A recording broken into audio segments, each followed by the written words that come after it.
رجس الضلال تجردا والنور أشرق والظلام تبددا والفجر باشر والحياة تبسمت والدهر مبتسم لمولد أحمد العالمين والعاقبة للمتقين والصلاة والسلام على رسوله محمد وعلى آله وأصحابه أجمعين. ربنا ظلمنا أنفسنا وإن لم تغفر لنا وترحمنا لنكونن من الخاسرين. ربنا اغفر لي ولوالدي وللمؤمنين يوم يقوم الحساب. أما بعد فأعوذ بالله من الشيطان الرجيم. بسم الله الرحمن الرحيم.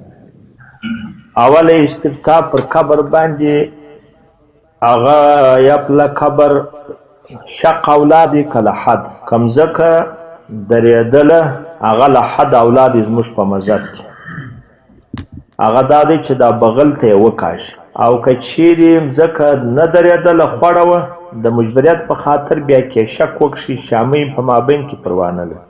یاو د خښتو اندازه هغه د هر سړي په اندازه ده چې اوږد وي تعداد نشته خو د رسول الله قبر ته نه خښتې ایښول سوي دي. 661 د مختار جلد اول.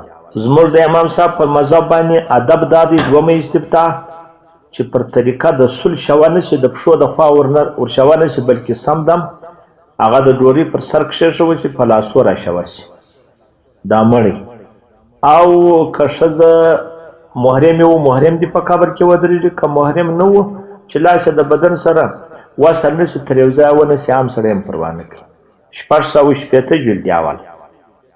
دریم خاوره به څنګه رااړوي دغه سنت پاته دی د ابوهریره حدیث دی چې د رسول الله صلی الله علیه وسلم کې ابن ماجه را نقل کړی دی چې نبی علیه الصلاة والسلام مبارک وایي وایي سړی د قبر ته کښېني اول هر سړی یو مټ خاورې دې واخلي قبر ته دې ور واچوي داسې دې وایي چې منها نخرجکم منها خلقناکم او وفيها نعيدكم ومنها نخرجكم تارة أخرى.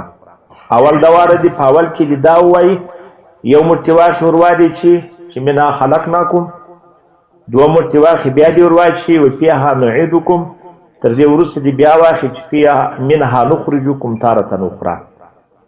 661 جلد اول. قبر څلورمې ته ګورئ قبر به مربع نه وي بلکې مصنم به وي هغه به داسې وي د 21 په اندازه بالابود قبر نه. د عثمان بن مظعون قبر چې امام بخاري را نقل کړی یا نورو چې هغه څه غټ و هغه قبر غټ نه و هغه دا و چې دغه طرف سیل راتلی د سیل طرف ته یې هغه نو کې دیوال ورته وهلی و چې دا سیل اوبه جندوري خلکو دا ګمان وکړي چې قبر یې غټ کړی. قبر سنت طریقه دغه دی چې غټ نه سي او فقط د 21 قدر هغه هم بوکناکه سي. 661 صفحه. قرات د قرآن پر قبر پروا نه لري خو لیکن چې ټول عمر یې هغه دغه ونه ګرځوي دا ونه ګرځوي چې بس نو بس ورته ناشي ورته وایي یو وخت کې سړی وایي پروا نه کوي. 668 صفحه. او دا مې درته ویلي وه پام کوئ مقدار په څونه اندازه باندې د قبر اندازه ده د قبر اندازه هغه مبتدي کول دا دی چې تر ټولو اعلی دا ده چې قد و قامت وي. دومه دا ده چې تر صدره وي تر سینې پورې. درېمه دا ده چې تر نامه وي لیکن قبر چې هغه تر قامته پورې وي دونه چې متوسط قامت وي دونه سړی غار کړي. وجه دا ده چې د حیوانو څخه به هم وساتل شي د بوی د شانو څخه به هم خلک په امان شي. 664 جلد اول رضی مختار. آخري استفتاح دا خلک هغه د قبر باندې پوښ اواري پټ کړی وي یا جامې پر کړي یا بیرغان د شام پر ځړولي. دلته رضی مختار ملا صاحب یوه خبره کوي چې یې نه کوي هغه وایي دغه سطور و دغه شان چې دا پر ولګي یا بیرغان دا شان رضی مختار وایي دا چې د یو چا تعظیم د یو قبر تعظیم په وسي او د یو چا تعظیم په معلوم شي وایي ډېره پروا نه کوي. شیخ الاسلام پر دې ځای باندې دوې خبرې کوي. دا خو رضی مختار ملا صاحب په 665 او په 255 جلد هغه په دغه ته پام کوي په 662 او په 255 جلد او په 662 اول جلد دا را نقل کړي دي لیکن چې دا ځای ته پام وکړي لیکن په دغه ځای کې هغه خطا دی شیخ الاسلام وایي دوې وجې اول دا دی چې د ټولو حدیثو د تفاسیرو او د ټولو پر دغه باندې اتفاق دی چې قبر هغه پټول هغه په یو دسمال باندې یا یو شی پر اورول دا ښه کار نه دی، دا بدعت دی. نو شامی ملا صاحب چې کړی دا رده ته پرود دی. شامی مبارک خو یو ډیر ستر عالم دی، لیکن خو ګاه وخت داسې کوي چې د بدعات سره دی سوالت وکړي، لیکن دغه خبره د ته پرود نه منل کېږي. دوام شیخ الاسلام بل څه دا وایي بله خبره دا د شاه صاحب هم دا خبر را نقل کوي. هغه وایي بله خبره ته چې واورئ هغه دا ده چې ما دغه یو شی د شي استعمال هم د یو وطن او د بل وطن په مابین کې فرق لري. په یو وطن کې یو کار کېږي بدعت ورته ویلی شو، دغه کار په بل وطن کې کېږي بدعت نه ورته وایي، نسو ورته ویلی کېږي. څه معنا؟ یو شی په یو وطن کې کېږي هغه په نیت د سنت کېږي نو بدعت ورته وایي. یو شی بیا په یو وطن کې کېږي په نیت د سنت نه کېږي مباح بلل کېږي، بیا پروا نه کوي.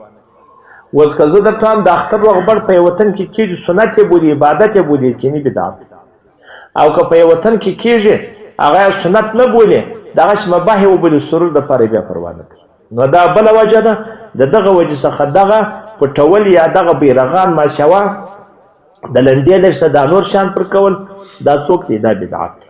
بله خبره هغه دغه ده چې دا پر قبر باندې سپین رشقي ځړول او یا تر قبر بیلچې اړول، دا ته چې ښه پام وکړئ چې دې خبرو ته پام وکړئ نو به مو سر په خلاص.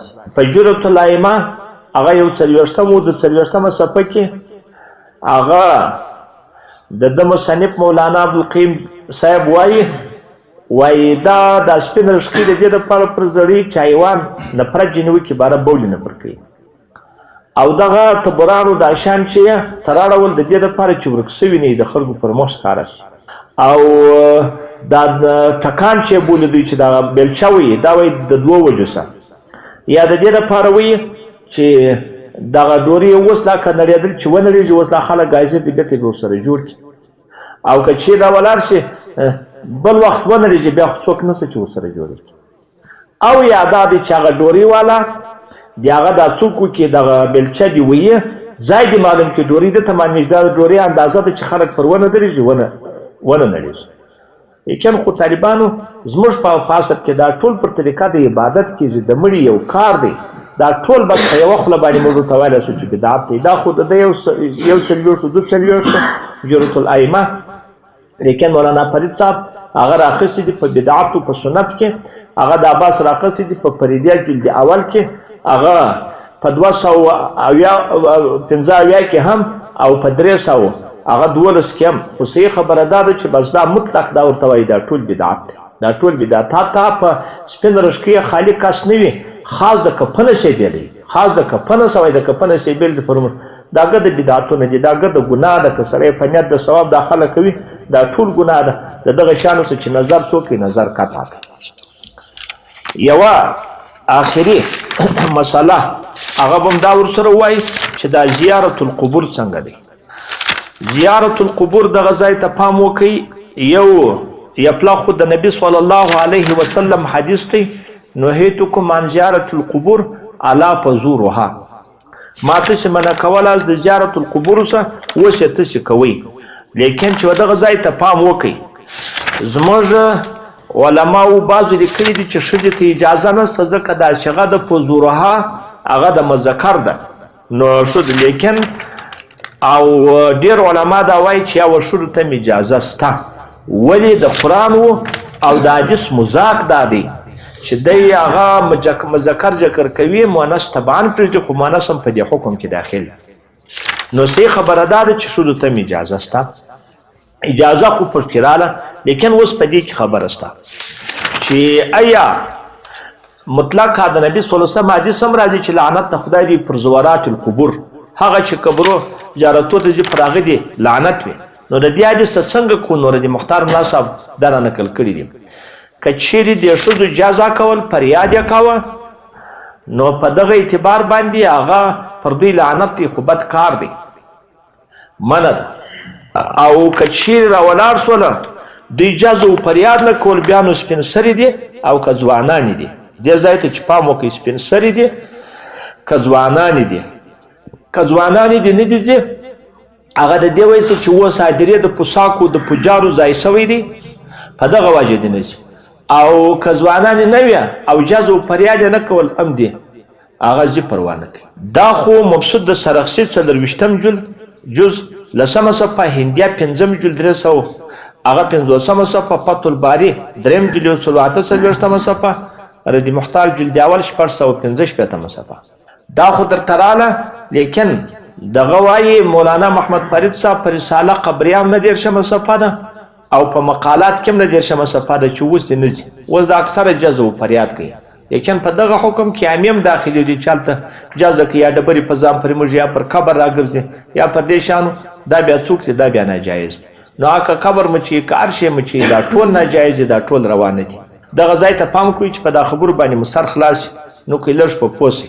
دا یا بله خبره دې ځای ته پام وکئ، دا خو راغلې ده چې سړی د دغه جزه یا فریاد نه کېږي، دا قبرو ته تګ مناسب نه دی، ښه کار نه دی.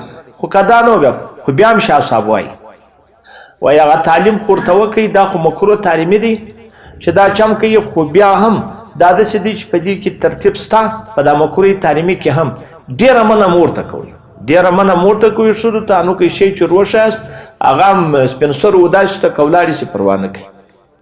خو په اوه زمانه کې هم چې جزه و فریاد کوي هغه خو نو بیخي ته پوه کوي چې ولاړې نه شي. خو دا نه دا د دوی دپاره هغه قبر چړی رات کې الله پاک په قرآن عظیم شان کې هم وایي دا ښه کار دی سړی هدیرې ته ورځي.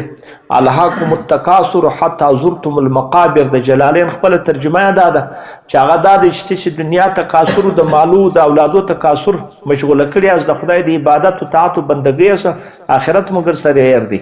مګر نه تا چې و قبرو مقابرو هدیرو ته ورځي، چې هدیرو ته ورځي بیا به نو هغه راولاړ شي، بیا به دغه محبت و دا شی نو کې درسه ولاړ شي، نو کې به په مرتج په پښتو په انسانیت په شانو بدل سي، بیا به مو دا غډیر تکاثر ته سودا نه ښه کار دی. بل خبره تر دې ځا پورې خدا درته راورسېدله چې هغه زیارت القبور هغه مې درته وویله چې پروا نه کوي که چیرې دوی ولاړ، خو دا د عامیانو د ښځو ګرده دی چې جزه و فریاد کوي په دغه وجه باندې چې اوس نشي ولاړې، هغه دا ښه دی. والله سبحانه اعلم. بله خبره دا ده دغه قبرو ته چې ورسي که پر راګرځي هم ناجایز دی، که شان پر زړې هم ناجایز دی، او که راولاړېږي دا خورده دغه ته نو کوي فکر وکړئ. دا بعضې خلک داسې شان دي اوس وایي زه پلانی کار د تبرک دپاره کوم، دی چې وایي هر کار ما د تبرک جایز. تبرک ته هم زموږ علماو زموږ بزرګانو اصول ویلي دي، قواعد یې ورته ویلي دي، شان یې ورته ویل دي. یو سړی چې خپل د ځانه سوای زه تبرک کوم، زه باره به زه سجده کوم د پاره د تبرک، باره به زه راولاړېږم یو بل ته به سجده کوم تبرک کوم، بل مې نه دی پیر ته سجده نعوذ بالله منها د پاره د تبرک کوم. دا خو د تبرک په نیت باندې خود ساخته تبرکات هغه د دې عوامو د خپل خلکو هغه نه دي صحیح، هغه په ټول تاریخ کې نه دي راغلي. هغه یو ځای ردي مختار یو خبره کوي، هغه د خاورو هغه په بله خبره کې د بله موضوع ده چې د مکې مکرمې خاوره د هغه شی اخیستل مباح دي که دا څنګه ده، هغه جلا مسله ده. نو دغه بله خبره ډېره واوري چې خورده، دا خورده نشته، یو رقم خورده لا نشته. هغه که د خاورې خورده وي دا تاسې پام وکړئ، خو د خاورې خوړل ناجایز دی. او که بیا یې ته واضح په اوبو کې اچوم دا دا تبرک د خود ساخته تبرک دی. دا نه قرن کې د صحابو راغلی دی، نه په حدیث کې اشاره راغلی ده، نه په آیات کې راغلی، نه زموږ غټو اکابره وکړي دي، نه چا کړي دي. تاسو وګورئ دا زموږ پیرانو غټو پیرانو هم دا نه دي کړي. یو بس وایي چې تبرک کوم همه رقم. نو د هغه رقم که سړی مالګه پر کښېږدي بیا وایي چې دې څه کوم مالګه دا هم خورده نشته، دا مطلق نشته، دا ټول خود ساخته تبرکات دي. 319 صفحه هغه جلد اول هغه فریدیه، تاسې په تور وګورئ چې دا خورده دغه شان نشته. نو هغه نورې خبرې به بیا وروسته وکړو چې هغه هدیرو ته سړی ورځي، هغه بیا په بل سبقه کې درته وایي چې دا خلک وایي ورولي التیا لالی څنګه دی، هغه به سمدم په جا په اوږده په ډېر غټ سبق ووایي. دغه ځای تر دغه ځایه بس دی چې هغه دا خورده و دا شانه دغسې که ښځې ورشي آخرت خرافیات کې، نر ورشي آخرت خرافیات کې.